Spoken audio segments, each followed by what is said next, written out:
me going forward and trying to fight for the funding to come down here to address those issues? Do we have the capabilities in place when that funding does arrive?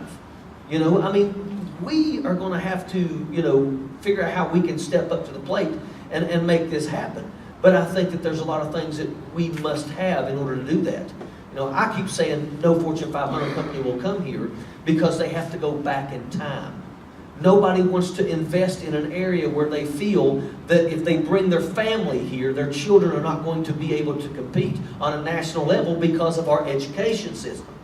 So, the reason why we have so many areas that are at a disadvantage is because of where the areas are. We do not have, it's not as easy to get broadband, to get cell phone coverage through these mountainous areas, especially in southern West Virginia. But my focus is I don't want to take no for an answer. I want to go and say, I got it. It's going to cost more money. But if that's the case, then let's at least try to make sure that this area, Huntington does have better connectivity than other areas. But let's make sure that Huntington has the best of connectivity so that maybe we can entice people to come to the outskirts of Huntington and set up shop. And then maybe then their influence will spread out a little more. And then you will cover places like Hamlin and places like, maybe that's how we do it. But as of right now, we are at a severe disadvantage. And I don't have the answer.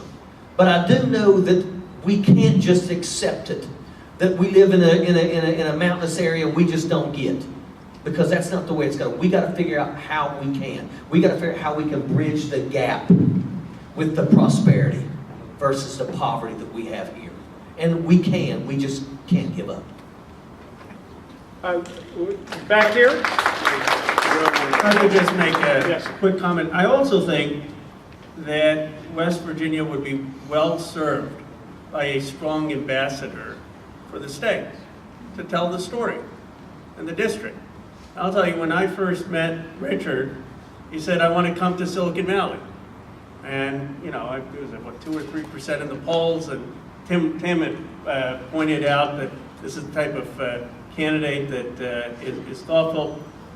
And so I said, okay, let me put you in front of a few tech leaders.